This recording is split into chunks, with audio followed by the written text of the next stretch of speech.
Bonjour à tous, j'espère que vous allez bien. Alors comment s'assouplir et soulager son dos en même temps? Eh bien vous allez le voir, aujourd'hui je vais vous proposer une posture que j'adore tout particulièrement, c'est Ardha Uttanasana, la posture de la demi-pince, et on va la pratiquer juste après ça. Bienvenue sur ma chaîne Miss Yogi Move. Alors s'il y a une posture que je recommande à de très nombreux patients, parce que si c'est la première fois que vous me rejoignez, eh bien je suis ostéopathe, mais je suis aussi formée au yoga avec la méthode de Gasquet, en yoga thérapie également, et donc j'aime bien finir mes séances d'ostéopathie en donnant des conseils à mes patients et notamment une ou deux petites postures à faire chez eux pour pérenniser les effets de la séance d'ostéo. Et du coup, une de mes postures favorites, c'est la posture de la demi-pince parce que vous allez le voir, elle est très facile à pratiquer. À la fois, elle va nous permettre de nous étirer, de nous assouplir. Elle va vraiment étirer la chaîne postérieure, c'est-à-dire tous les tissus, donc muscles, mais aussi les fascias, qui sont à l'arrière de notre corps. Elle va même nous permettre d'étirer nos bras, comme on va le voir. Mais c'est aussi une posture qui peut nous aider à nous renforcer. Alors, on va commencer par pratiquer la version, je dirais, simple, la version qui va nous aider à nous assouplir et nous étirer. Et donc, c'est une posture qu'on va pouvoir aussi pratiquer quand on fait du yoga pour préparer Uttanasana, la posture de la pince, la posture dans laquelle on est plié en avant en position debout. Alors, pour pratiquer Ardha Uttanasana, je vous conseille de prendre une chaise ou bien vous pouvez vous mettre face à un meuble. Alors là, c'est une chaise que j'utilise beaucoup pour le yoga, mais vous pouvez prendre une chaise avec un dossier plus haut, surtout si vous êtes très raide. Je vous conseille d'ailleurs de prendre une chaise, alors ça peut être une chaise de bureau, une chaise peut-être que vous avez dans votre salle à manger, ou vous mettre devant un meuble type commode, buffet, voilà, quelque chose d'un petit peu plus haut qu'une table. Comment on va pratiquer? On se met face au dossier de la chaise. On va venir reculer ses pieds. Alors vous inquiétez pas parce qu'on va réajuster la position des pieds au fur et à mesure. Et on va venir plier les genoux. Donc on n'hésite pas à même beaucoup les fléchir. C'est pas grave, on retendra après. Et ce qu'on va faire, c'est venir pousser les fesses vers le haut et l'arrière pour mettre son dos à l'horizontale. Alors moi là, comme je suis sur une chaise qui a un dossier un petit peu bas, il faut que je réajuste un peu ma posture, que je mette un peu plus loin pour que mes bras puissent être tendus. Donc je fléchis bien et je vais tirer les fesses en haut, en arrière pour venir mettre mon dos à l'horizontale. Donc là, j'ai mes bras tendus, donc n'hésitez pas à réajuster surtout, à bouger un petit peu vos pieds, de sorte que vos pieds soient sous votre bassin. Une fois qu'on est là, eh bien, si on peut retendre ses genoux, on les retend. Mais attention, il ne faut pas les tendre pour après avoir le dos rond. Le dos doit vraiment rester étiré au maximum. Donc moi, par exemple, je suis raide. Donc je m'assouplis au fur et à mesure, mais il y a aussi des jours où j'ai l'impression d'être un petit peu plus raide que d'autres. C'est pas grave, on fait avec son corps, on reste bienveillant avec son corps.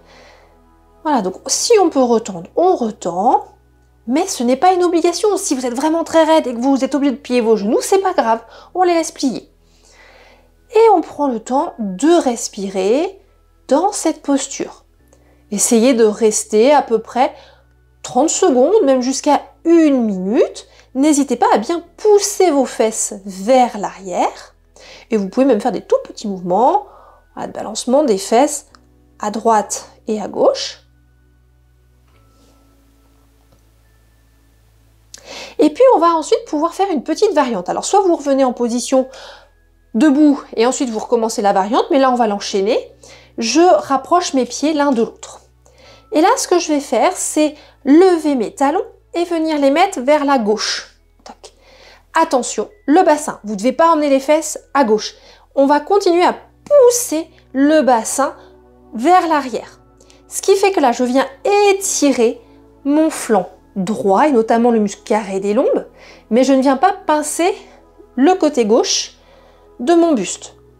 Donc là, j'étire un peu plus comme ça le côté droit. Là aussi, je prends le temps de respirer.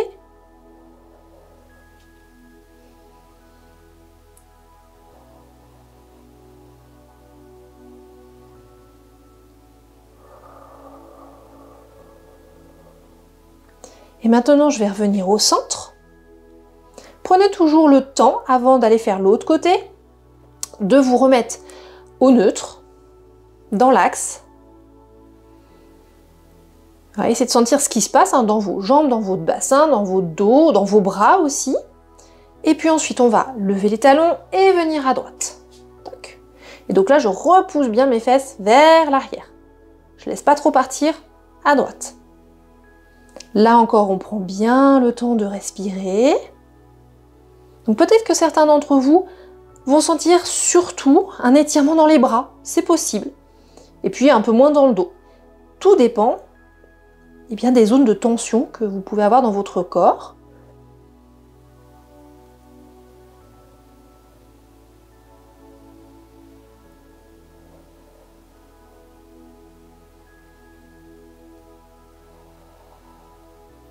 Et ensuite, on revient dans l'axe. Et là, pour revenir, attention, ne revenez pas avec le dos rond. Repliez vos jambes. Et puis, on va se redresser le dos droit. Ça, c'est très important de ne pas se redresser trop vite parce qu'on risque sinon de se faire mal au dos et donc on aura perdu les bénéfices de cette posture. C'est bien dommage. Donc là, en fait, cette posture, elle étire les bras, le dos, les membres inférieurs. Elle est relativement facile à pratiquer. Bon, là, moi, j'ai mon tapis, je me suis mise dans une tenue confortable pour pratiquer, mais vous pouvez, en pleine journée, même au travail, si jamais vous avez mal au dos, être en chaussures, en jean, trouver un meuble et hop, effectuer la demi-pince. C'est vraiment une posture géniale et comme vous l'avez vu, pas très compliquée à faire. Mais cette posture, au-delà de l'étirement, du soulagement qu'elle peut provoquer, on peut s'en servir aussi dans un but un petit peu plus renforcement musculaire. Donc là, je vais pousser ma chaise parce que je n'en ai plus besoin.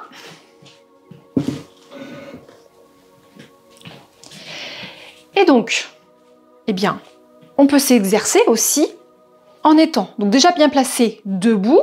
Posture de la montagne, si vous n'avez pas encore pratiqué la posture de la montagne, je vous mets le lien dans la description, vous pourrez aller la pratiquer. Superbe posture debout, posture de base d'ailleurs, qui permet d'améliorer sa posture, de bien s'ancrer dans le sol, de mieux se concentrer, enfin ça a beaucoup de bénéfices. Donc, on se positionne correctement, bassin au neutre, attention à ne pas être cambré, pas être avachi non plus, pas tassé. À partir de là, alors vous pouvez dans un premier temps, mettre vos pouces au niveau des plis de laine, ici. Parce qu'on veut vraiment tourner autour de nos hanches. On ne veut pas que ce soit le dos qui s'arrondisse. Donc là, on va tranquillement se pencher en avant. Faites-le sur une expiration.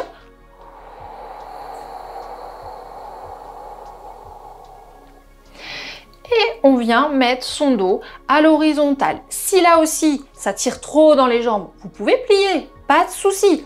Mais si en plus, vous voulez quand même travailler un petit peu l'étirement de votre chaîne postérieure, n'hésitez pas à essayer de tendre, mais surtout sans forcer, vous ne devez pas vous faire mal.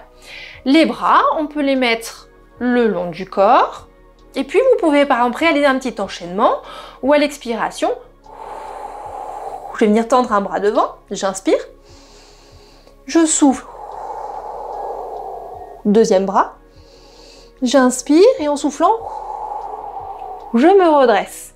Et on peut exécuter comme ça des petites répétitions, mais on peut aussi venir se mettre en demi-pince. Rester tout simplement sur quelques respirations dans la posture. Pensez à reculer votre menton. Mais je peux aussi mettre mes bras devant. Alors là, ça va étirer encore plus. Mais là, vous allez aussi vous renforcer. Vous pouvez joindre vos mains et tendre vos bras là devant. Alors, je peux aussi plier si je sens que ça tire quand même un peu trop. Moi, je sens que là, bon, quand même, ça tire un peu. C'est pas grave, on fléchit un peu les genoux.